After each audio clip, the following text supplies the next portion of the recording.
Thank you. So, I have always been a lurker. I have always loved to hover around where smart, cool people are, and in a slightly nerdy way, hope that I get a bit of cool by osmosis. And I actually didn't realize that lurking is like a genuine internet term until I started doing a little bit of research for this talk. And basically what a lurker is in the interwebs is somebody who spends a lot of time on the forums but doesn't actually comment. And I think, according to Wikipedia, there's something like something outrageous, like 90% of online participation is lurker-based. It's people not actually participating in the conversation. They're just watching. And that's quite scary because you suddenly have the sense of like, these are all the people I'm having nice conversations with, and it's fabulous, and I'm running around. But actually, there's a whole lot of other people watching you. And lurking kind of interests me because lurking is it's kind of like a sort of sneaky way of getting in on the hot action. And when 9 times out of 10, oh, my fluffy bunny sort of disappeared into the white space. But when you kind of mostly feel like a fluffy bunny, wandering around amongst all these sort of internet geniuses who say all these unbelievably smart things, and you're going, ooh, I wish I'd thought of that. Wow. It's quite overwhelming. It can be very overwhelming. And that's where lurking comes in. So the big part about lurking is that you have to stalk with intent. You have to know what you want to do. And in fact, I was interested to discover that much like me, Mel Attree just watched the internet for a year before she even put a toe in the water. And that can be really cunning. And I don't know that you can really afford a year anymore, but you could when the interwebs was still a baby. And I just spent a while kind of stalking Rich Mulholland on his first blog, which was Joe Blog. And these guys were like swearing and having fun and like posting pictures of their tattoos. And I thought, wow. And then I discovered that the receptionist in our business was blogging.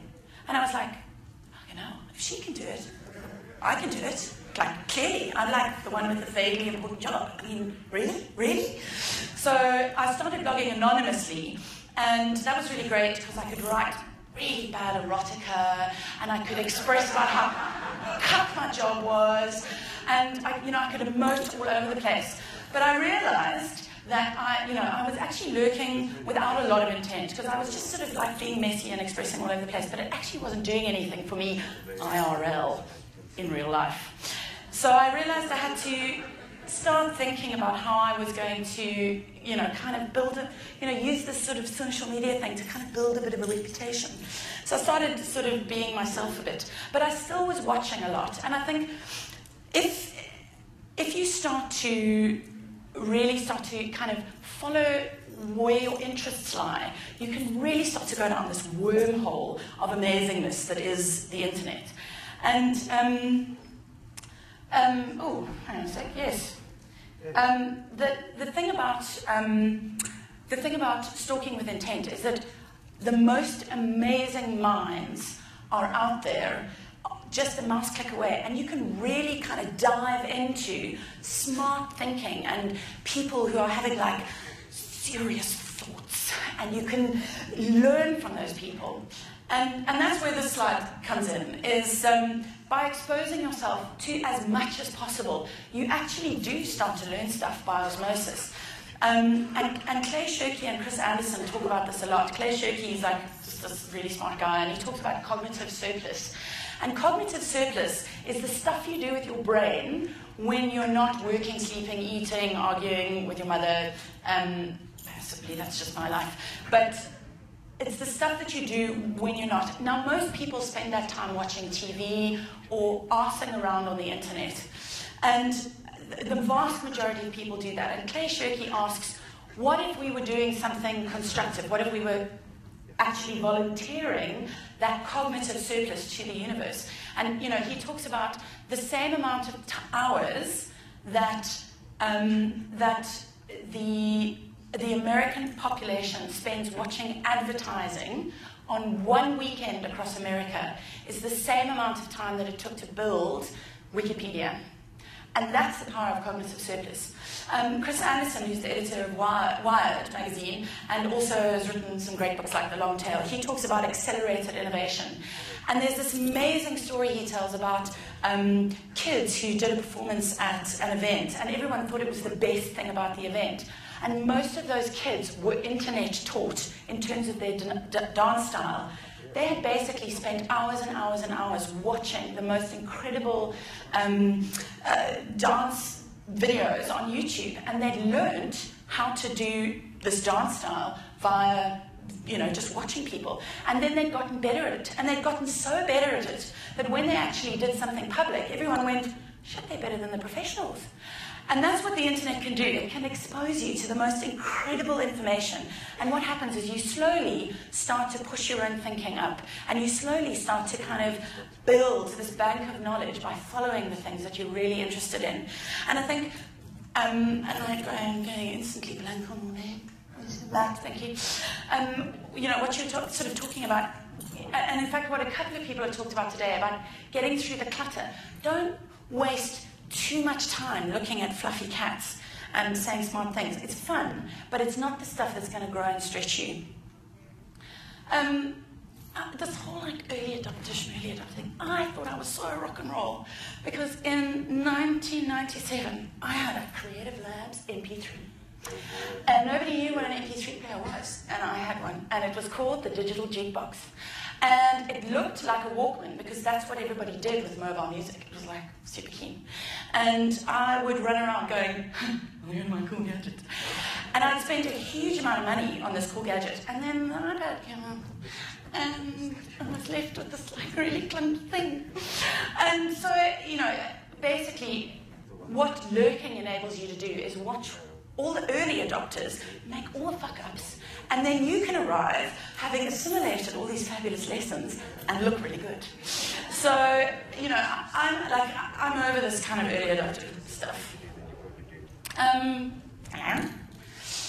But at the end of the day, the magic really happens when you start to engage, when you actually start to kind of get out there and start playing around and getting it all deep and dark and dirty, and when you start doing it for real, because it creates a space where you are responsible for what you're putting out there in the world and what you're engaging with, and it really, by doing this, literally the interwebs have changed my world.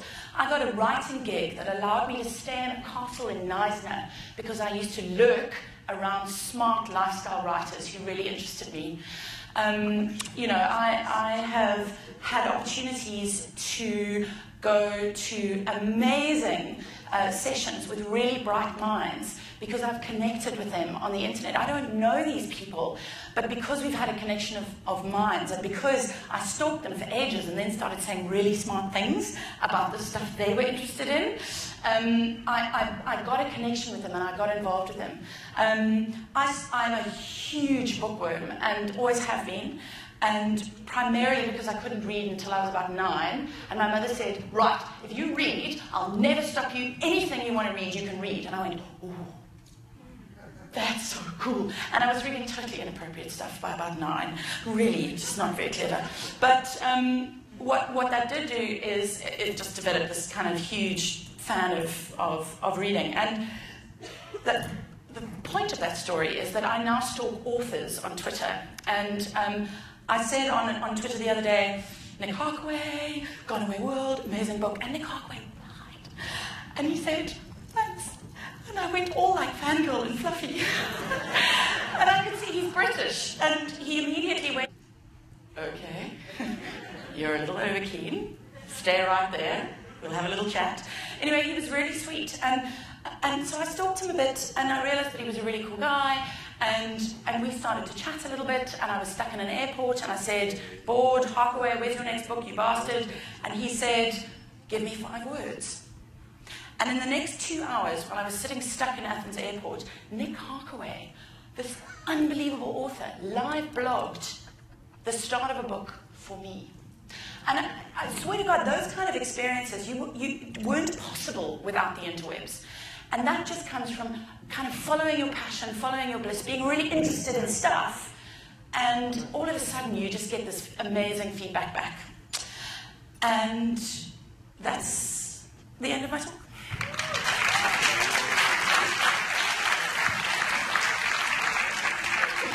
Yeah, there we go. Interpretive dance. We were waiting for that.